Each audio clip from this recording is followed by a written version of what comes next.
you need to start training your beard. It's looking pretty bad. How about this? You worry about yourself, and I'll worry about mine. Sometimes you just gotta unleash the beast. Let her run wild. You know what I'm saying? Today I'm gonna be talking about the Hades mod by Footoon. So I received this mechanical mod from a company called Raw Vapes, okay? Rawvapes.com. So if you're watching this, Raw Vapes, I appreciate it, guys. What is this device? Well, it's a mechanical mod. This is a 26650 battery mechanical mod, and it is unregulated, meaning there's no circuitry in there, just like with most mechanical mods. Now, there's only one other device that I've reviewed that holds a 26650 battery, and that is the Big Nasty. Well, as you can see, this was the device that I did a sneak peek on a few nights ago, and boy, is she a beaut. I'll tell you. So first I'm going to vape on her, then I'm going to talk about the pros and cons, and then we're going to dive down. I'm going to show you guys all the parts disassembled, how everything works, talk about the materials, the specs, all that gravy. And then when it's all said and done, I'm going to tell you if I think she's worth it, and if I would have bought this device if Raw Vapes hadn't sent it to me. Alrighty? So I've got this Zenith RDA version 1 on here. I've got a drip tip from Vape Shop and Lounge over in Cali. The build I have in here is a dual super nanocoil build. It's reading at 0.7, 0.8 ohms, and here we go.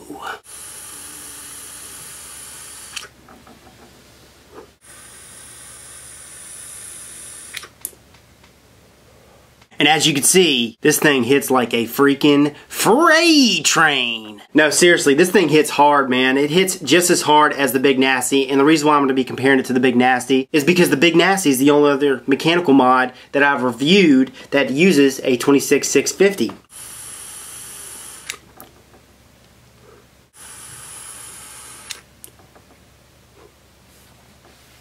Clouds! Now I am vaping 100% VG juice, so there's going to be more clouds than if I were to use something like a 50/50 or anything else with PG in there. But nevertheless, this thing hits like a freaking train, okay? And the reason why this thing hits like a train is because it's got silver plated brass contacts. First, the pros.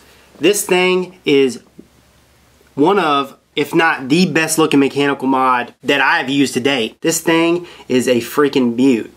It is absolutely gorgeous. When I received it, the threads, buttery smooth, okay? And what I'm really impressed about is that most of these devices that I'm receiving on a daily basis, they have machine oil all over the threads. Dirty as hell. I have to go in, clean them out. That's a pain in the freaking ass. And so when I received this thing was clean as a freaking whistle. And that is just like a breath of fresh air to me, okay? I'll look at all those details, and like I said before, first impressions are last impressions.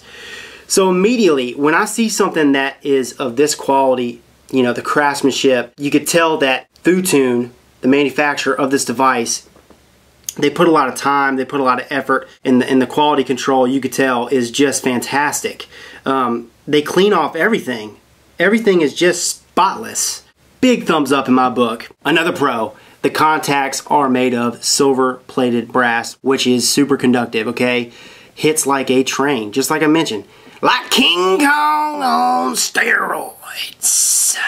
The logo at the base, the Hades logo, the serial number on the side, it just looks mint. Look at that. I mean, it doesn't get much better than that. One of the best logo designs that I've seen to date on a device. For sure. You got 6 vent holes at the base, as you can see, for battery leakage. The locking ring, this is probably my favorite locking ring that I've dealt with. It's super easy. Look at that. Every time, threads buttery smooth. I mean, it just spins. One spin, all the way down. One spin, all the way up. What? Every time I hit that fire button, it fires up.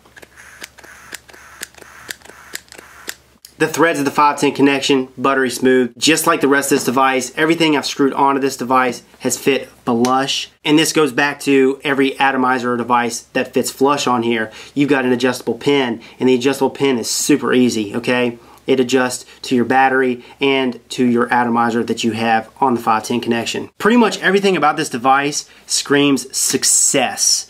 in my book. And a big thing to that is looks. When I first get a product, I open it up, you know, this just screamed, holy shit. I mean, I am pretty. And can you vape me? And so yes, I did.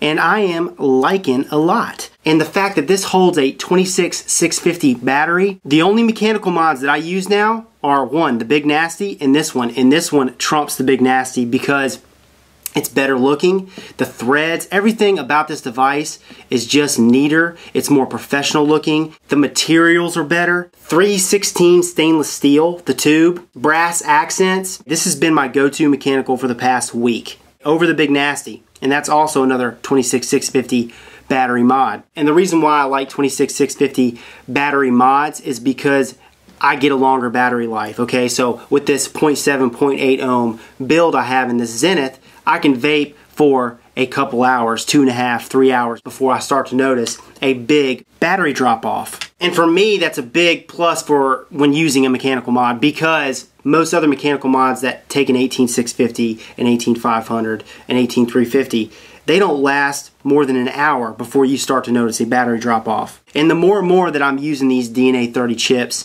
these DNA 20 chip devices, the more I notice the battery drop off in the mechanical mods. So the cons: one, this is a mechanical mod. It's unregulated, okay? You're gonna notice a battery drop off. And when you notice the battery drop off, the vape quality diminishes. And that's with any mechanical mod. But with this 26650, it does last longer, okay? So I gotta mention that. At the same time, if you're used to something that's regulated, like the DNA 20 chips, the DNA 30 chip devices, you've been spoiled. And really, there's no looking back. To me, these mechanical mods are more of like trophies, okay? Over time, these things will be worth money, especially the ones that aren't clones, that are real deal. And I think that they're gonna be obsolete, especially when China gets in the game, and I know they've got a 20 watt device out now. And when they start getting into 20 watts, 30 watts, 40 watts above, and you could get these regulated devices anywhere for half the cost of something like this mechanical mod that's $220, these things will definitely be obsolete. But for now, I like to use this mechanical mod every now and again when I'm not using a DNA 30. Another con, and this really isn't a con to me because I don't have an issue with it, but I can see other people having issues with this, and that is the fire button. When you unlock the switch, boom. Some people are going to have issues pressing this in because it is, you know, it is kind of tough, but for me, I've got strong fingers. So it's not really a big deal. What I do is I hold it like this and I use both my fingers and I press it in. That's how I fire it. Oh yeah, every time. But for some people that have arthritis or, you know, have weaker fingers, it's going to be an issue. Now it does come with these magnets. So it comes with a spring-loaded system for your fire button, or you can insert these magnets. I find that with the magnets, it's even tougher to fire this device. So I kept the spring in. It's just easier for me.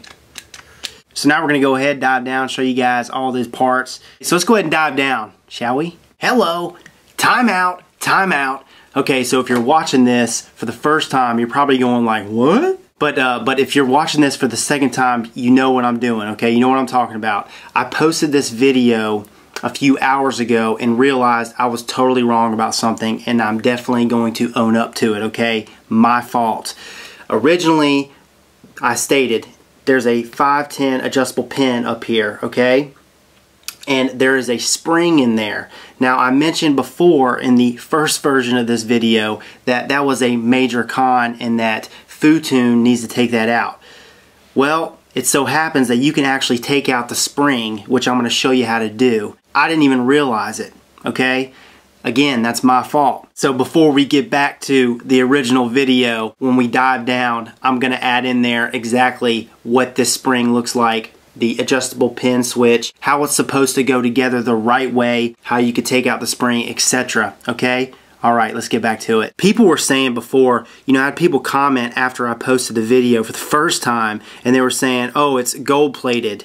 Well, the site Raw Vapes, who sent me this device, actually mentioned in their description that it was silver plated brass. Just had to state that for some of you viewers out there. So here is your adjustable 510 pin. You unscrew it just like that. You see that spring in there? Well, this actually comes out as well. Okay, just like that. There's a spring, it just popped out of that section right here. The spring goes into this section right here. So you see the threads in that section? With this piece, the threads on this section screw into the threads on that section. Just like that. And the idea is this piece right here adjusts to the battery and the atomizer you have screwed on the 510 connection. Now the way it came to me was, you see this pin right here? It came just like this, where the pin fit in that hole. Okay? Now I had no issues. I had zero issues of it operating like this. The only thing was, every time that I turned it like this, that pin would fall out. So I would just, you know, put it back in there, and I would put the battery in with the mod upside down, basically. Okay, so how they originally intended for this to go. You take this piece off right here. Spring goes back in. Larger side of the pin fits on the spring. Okay, like so. And then this piece screws into where that pin is, okay? Just like this.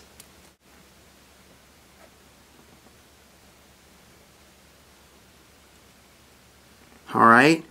And then that pin that's sitting on the spring, it acts as a floating pin. Alright, just like that. Now that's how it's originally intended for use.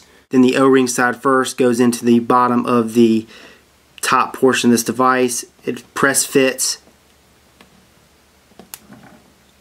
just like that, okay? And that is how it's intended for use. You got this floating pin you can adjust by unscrewing to the battery and the atomizer you have on the 510 connection. Now, what people were saying was that you can actually take this spring out and still keep the pin and everything else intact. So I'm going to take that out. Take the pin out, pop this pin back in with the large base going in first, just like that. And then I'm going to screw the threaded side in first. Okay, like that. And then when you turn it over, that pin sticks out. And then that's how it makes connection. And now what you have is a solid adjustable pin. And that's the way it should be vaped. Okay, so no clue why they include the spring, but it's better this way, okay, because it's solid. Then what you do is you screw on your atomizer to the top portion of this device to make sure that it's sitting flush. Okay, boom, right there. And then what you do is you adjust the second ring to your liking to make sure that you get a perfect fitting to where there's no battery rattle. Now, before we do that, I do want to show you this. With this device, the battery needs to go in from the base, okay? It's not going to fit from the top. It's just too wide. It won't fit, okay? So, pop the battery in just like that. Put your base on.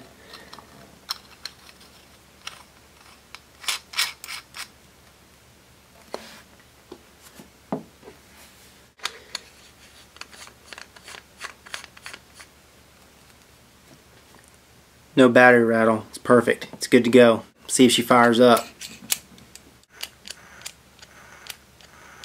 Every time.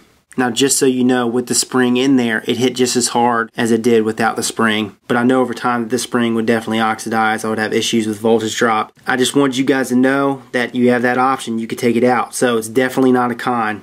Alright, so the Hades is made of 3 individual parts. Here is the battery tube. Okay, as you can see, you've got the 6 slots, and I mean inside there, look at the threads, buttery smooth, nice thick beefy threads on both sides, just absolutely gorgeous, spotless, squeaky clean. Here is your firing pin.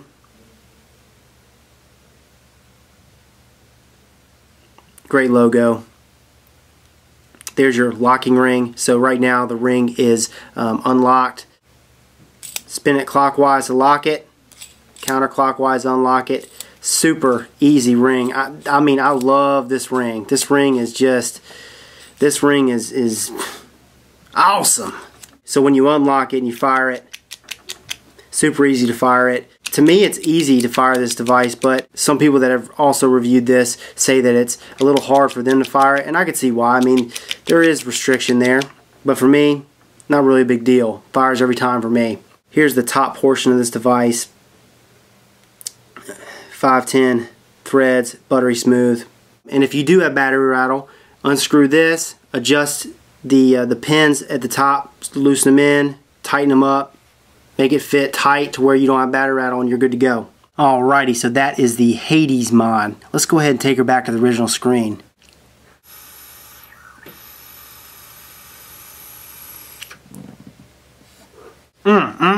So yeah, I've been thoroughly enjoying it, been thoroughly enjoying the beauty of this device. This device in diameter is 28.5 millimeters, okay, in width. I'm looking at around 31 millimeters at the base. There was a lot of you guys out there that were asking me, will the Russian Big fit on here flush? No, it won't, because the Russian Big is 30 millimeters and this is only 28.5 millimeters. Again, Raw Vapes, thanks for sending this out to me for a review. This device is $220. I bet you're asking yourself, hey Rip, would you buy this device if that vendor hadn't sent it out to you for free? And the answer to that is probably not. And I'll tell you why. I've got two DNA 30s now. I've got a DNA 20. And with those regulated devices, I get more of a consistent vape for a longer period of time. So when I see a mechanical mod, something like this, or something on Facebook that someone's posted, and they're like, oh, this thing is the shit, and you see how pretty it is, I look at it and go, oh, that's a trophy right there. That's pretty. But would I vape it? Probably not, because it's unregulated. And that's the way I see things with mechanical mods nowadays. Don't get me wrong, Raw Vapes, I feel very fortunate that you sent this to me to review, and I do highly recommend it. But I highly recommend it to those vapors out there that are mechanical mod nuts. There's more and more regulated devices out there, and I'm a regulated guy, okay? I do appreciate the beauty, and that's why I did this review, obviously. So no, I wouldn't have bought it, but I know there's a lot of you guys out there that will, because it's an absolute freaking treat. $220 to me. Now granted, the quality is fantastic. $220 is a big investment. And right now, I know you can buy DNA 20s for less than $200. More like in the $180, $190 range. This is more than that. And this isn't even a regulated experience. And the point that I'm trying to get at here is, this isn't a year and a half ago, guys. And I'm talking to you manufacturers. A year and a half ago, yeah, you could sell a mechanical mod for a ridiculous amount of money and people would buy it because these things weren't produced left and right like they are nowadays. China wasn't in the game. You know, now that China's cloning all these devices for a tenth of the price, it's crazy. So my thing, these devices need to come down in price. And I'm not just talking to you, Footoon, I'm talking to other manufacturers out there. They gotta be lower because people are not gonna buy it. They're gonna go to Fast Tech and they're gonna buy the cheap shit. Just gotta make that statement. It is what it is. This is Rip Trippers, and remember, smoking is dead, vaping is the future, and the future is now.